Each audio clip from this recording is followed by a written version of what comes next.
Hello, good evening. Welcome to JoyNews Prime. My name is Darryl Kwao. Coming up in the next half hour, Chief Justice begins reform compelling institutions to submit staff lists for jury service.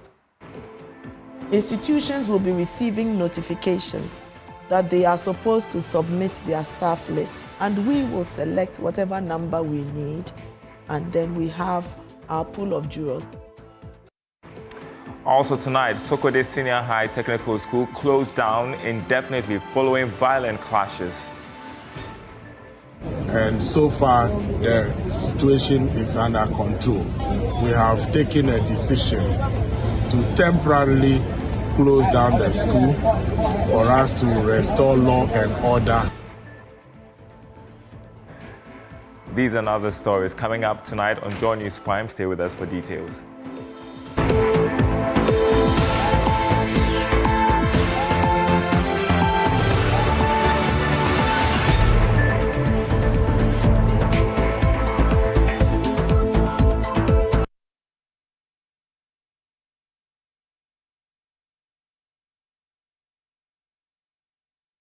Thanks for staying with us, everyone. First up, the Chief Justice has begun a major judicial reform which will compel institutions to submit staff lists for the jury service in line with Articles 125, 1 and 19 of the 1992 Constitution, which uphold justice administration and the judiciary's authority. The directive will broaden the jury pool for criminal trials whilst addressing the rising wave of juror strikes that have stalled key cases. Here's Justice Asare Botwe of the Court of Appeal on the law Sunday. The new thing now is that instead of just writing to civil and public service offices and asking them to nominate people for us, the new thing is that we can call anyone in any institution. The most recent improvement, and it started from the central region, was for an application to be made, actually ex parte, for institutions to submit their staff lists and everybody's job schedule. Now, when those staff lists were submitted and they came from certain institutions, they were required to submit their staff lists. And then the service chose 160 of them in the central region alone. Okay. So in such a case, once they are called upon to do jury duty, unless they show up at the magistracy and show cause why they should not, they are compelled to act as jurors for the session. Okay. So, because you see, we used to have this situation where we've had jurors for years going and coming. It is no longer the regard. It's not happening anymore. What we are going to do is to make jury lists twice a year or more if we need them. All right. And then we go on from there. So we are going to replicate it all over the country.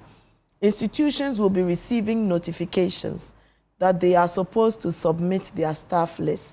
And please, it would be borderline criminal to submit your staff list and delete some. Submit all your staff lists with their job schedules, and we will select whatever number we need, and then we have our pool of jurors, out of whom we will do the balloting.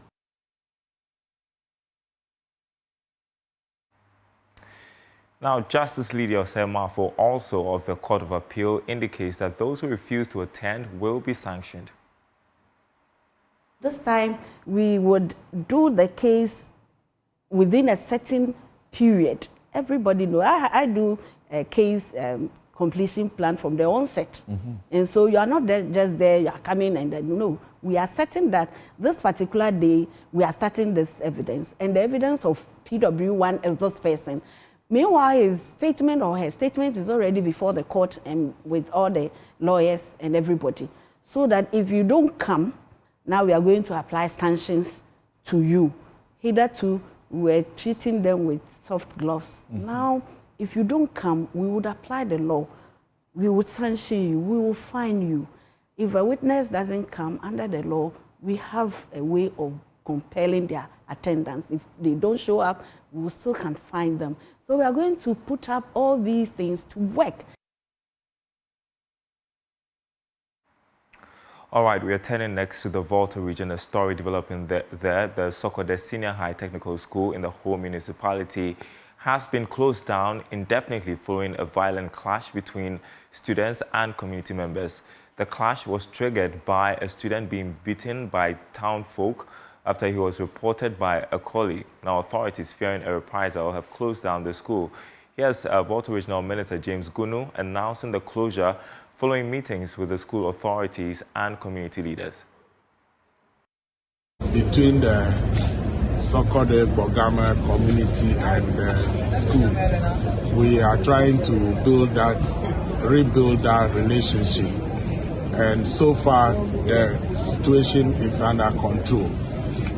We, as Regional Security Council, we have taken a decision which has been communicated duly to the school authorities to temporarily close down the school for us to restore law and order. And then I'm also told the school is supposed to vacate the next few days. So this will not affect anything so much, but we want the environment for teaching and learning to be peaceful for both the students and the teachers. And we want a situation where the community will see the school as their property so that they will not come and cause any damage. Then the students are also seen as their children.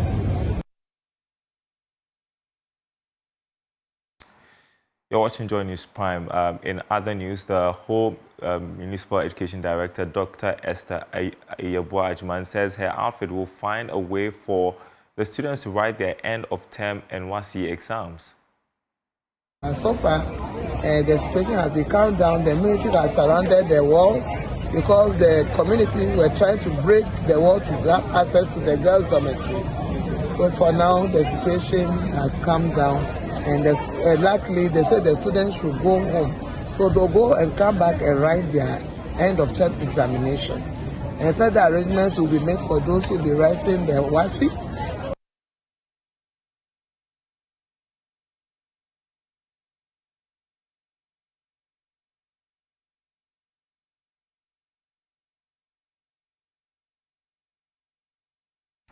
Now, Chancellor of the West End University College, Michael Ejokum, is asking fresh graduates of the school to strive towards excellence and make a difference as they enter the job world. Speaking at the school's 10th graduation ceremony, Mr. Ejokum urged the graduates to live the tenets learned whilst in school to better their communities. You know, competition has risen in the world. World population is increasing. Countries and governments are having challenges in providing adequate employment for their citizenry. And coming to West End, you are taught at least the rudiments of whatever profession, whether nursing, teaching, computer science, and we teach you to not only to depend on the government or on anybody for you to have a job, but to be able to prepare you adequately to be able to go into the world and do things for yourself. Because we try to improve upon the curricula to the extent that you are completely independent and can invest in your own self. The jobs are non-existent. Too many people chasing few jobs. Therefore, it becomes a challenge for governments to provide jobs to all graduates, not only West End, but the entire graduate from the community. That is from the whole country. Therefore, the challenge is take your own destiny into your own hands by trying to provide something adequately for yourself and also to employ people, because it's the employment that keeps us going. But if you get this job with the training and you are not able to provide anything substantially for yourself, then whatever you came to learn in the institution may not be the right thing. So please don't go knocking at anybody's doors. You can be a nurse, you can be a computer scientist, you can be information technologist, you can be a teacher, you can even open a nursery, a crèche, and through that you can build and make something substantial for yourself, your family, and the nation. You're watching JoyNews Prime. We're taking a short break. We'll be back with some more stories. Don't go anywhere.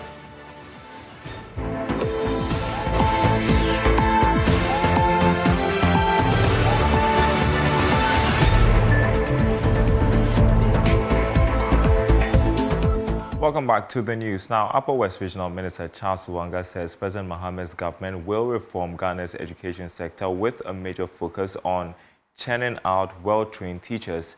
Speaking at the 9th Congregation of Nusrat Jahan Ahmadiyya College of Education in Wa, Mr. Luanga implored the newly trained teachers to be worthy examples to their students. Rafiq Salam reports from Wa. Speaking at the 9th Congregation of the Nusrat Jahan Ahmadiyya College of Education, Upper West Regional Minister Lawyer Charles Wanga Pozun reiterated the commitment of the John Mahama NDC administration in redeeming pledges kept on the manifesto of the party. He stated that education is the cornerstone of development, and for that matter, teacher education remains central to the aspiration of the people. Lawyer Charles Wanga observed that the future of Ghana's basic education rests on the shoulders of competent and well-trained teachers. That's explained why President John Dramani Mahama has placed much premium on transforming teacher education in the country. NDC government will complete the transition of all colleges of education into fully fledged degree awarding institutions. This will ensure that our teacher trainees are equipped with the highest level of training and professional development to meet global standards. We will expand infrastructure in colleges of education to accommodate increasing student intake and ensure that no qualified Ghanaian is denied the opportunity to pursue teacher education due to financial constraints. Additionally, government will resource and improve the student loan scheme to enable students access funds to ease the financial burden on students and their families. Also, the NDC government will implement the no-fee paying for all first-year students in tertiary institutions, including colleges of education. Principal of the Nusrat Jahan Ahmadiyya College of Education, Sani Osman, while thanking the government for the several initiatives aimed at improving teaching and learning at the college, also spoke of some key challenges that the college is grappling with. These projects are the construction of 2-story lecture hall complex with offices, an auditorium complex with ancillary facilities. That's this particular building. You can see that we have air conditioners, but we cannot connect them because the contractor has not yet handed over the project to us. And a boys hostel. Some of these contractors working on these projects have not been paid their interim payment certificate since 2020. In addition to that, the contractors are now seeking an adjustment to the rates because of the galloping depreciation of the cedi and the large increase in the cost of labor and building materials since May 2021. Also, the government initiative to construct a 300-bed capacity hostel in all 46 colleges of education in 2022 has not yet started as in NDA College of Education. The contractor only came and took possession of the site, and since then has never returned to site. A total of 274 students graduated from the college, forming the second batch of the 4-year B.Ed program. 7 of the students attend first-class honors, including a female. Sani Osman threw further light on the statistics. The distribution of the first-class honors by electives is as follows. We have 2 from mathematics and science specialism, 2 from agricultural science and home economics specialism, 2 from history and religious and moral education specialism, and 1 from history and geography. In addition, about 47.6%, that's 130 students, end second-class upper division.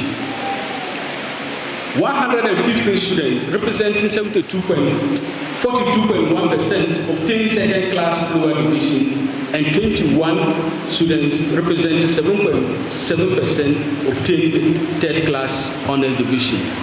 Pro-Vice Chancellor of the Simon Diedon Domo University of Business and Integrated Development Studies, Professor Isaka Kanton Osomanu, who represented the Ghana Tertiary Education Commission, conferred the honors on the graduates. Before that, he has his advice for them. To become more knowledgeable, your quest must not end here, but must continue with further training and constant learning. Reporting for JoyNews, Rafiq Salam. Wow. A former district chief executive for Guan, MFA Goka, wants President Mahama to choose a DCE who will continue projects started by predecessors. Goka believes a continuation of these projects will further develop the Guan communities and improve the life of residents in the new district. Peter Sanu has more in the following report. After 2.5 years in office under the MPP-led government, the former Guan District Chief Executive, Janet Emefa Obro Adibogoka, says God has been merciful to her, saying her predecessor spent only a day in office and passed. When I went to the office, it hasn't been easy. First, I almost declined because my predecessor went there a day after. We went to the office once. Later, he died. So God has been merciful, taking me through the traveling left and breadth. I need to give him thanks. Touching on developing the Guan district, she urges the NDC-led government to consider continuing to work on the road network to open up the area, getting a lorry station and a market for the people so as to improve their economic lives. Our roads, we have started.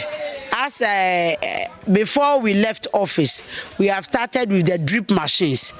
I will be very grateful because linking Sandro Kofi to Lolobi, then the Guan district is linked to one another. It's a very, very major priority to the people. And then as a new district, we need a big market, and then we need a lorry station where we can be able to generate IGF. She also added that it was a desire to empower the people through agriculture by way of mechanizing their farming activities, but could not due to her short term in office. She's calling on the current government again to attend to her people in this regard. It was my passion that since we are farmers here, we are into mainly rice farming. Irrigation projects should come.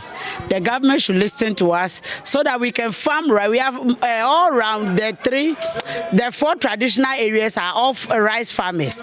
If we can do rice all year round by helping us with the irrigation like he has promised, I'll be very grateful. She made the remarks at an end of tenure Thanksgiving service as the DCE for the Guan district. The occasion of the Thanksgiving was also used to award the Pioneer Assembly members for the Guan District Assembly and the Joint Consultative Committee that ensured the Guan District was created and the Assembly inaugurated. Peter Senu for JoyNews.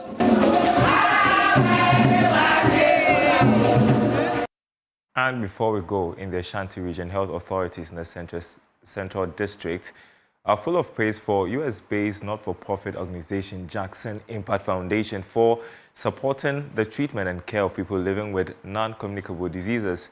Despite the rising cases of non-communicable diseases due to poor lifestyles, many people still shy away from visiting health facilities for treatment. The foundation, led by renowned US preacher Apostle Wayne T. Jackson and wife Dr. Beverly Jackson, is bringing hope to the poor as treatment is brought to the doorsteps of the community. Non-communicable diseases used to be prevalent among adults and the obese. But District Director of Health Services for Secretariat Central, Susanna Nkrumah, tells JoyNews diabetes and hypertension are no more the preserve of adults and the obese, as the Health Directorate records cases involving children.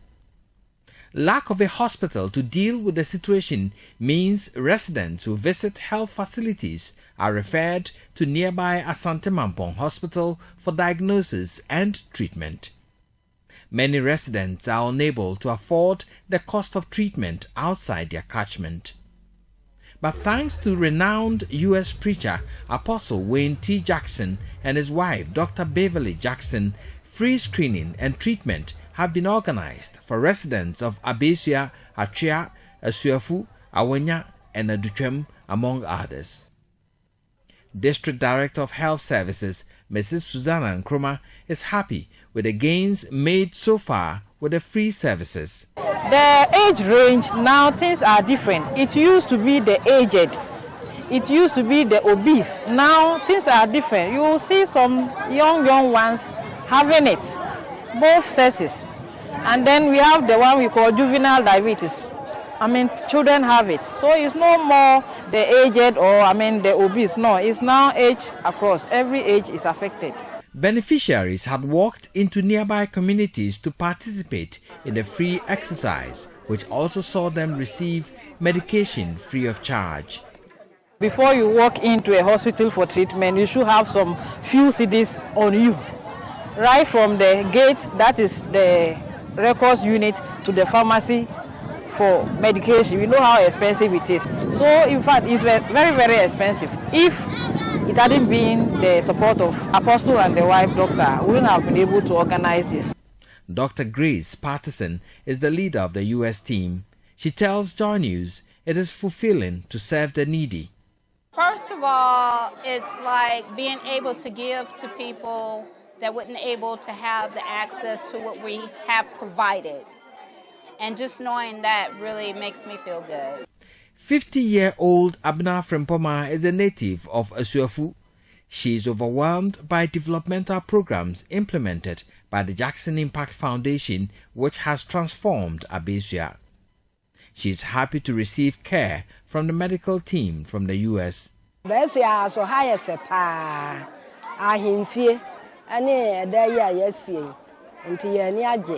For Apostle Wayne T. Jackson, the decision to provide health care for the people is a response to a divine calling. Jesus said, no greater work or no greater task can any man or woman have is that they will lay down their life for someone else.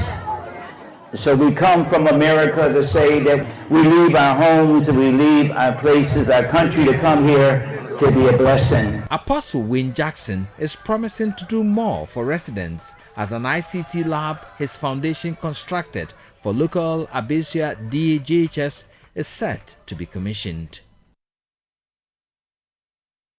And that's the news. More news on our website, myjoyonline.com. My name is Darryl Kwa. Thanks for watching. Keep it here. Enjoy news.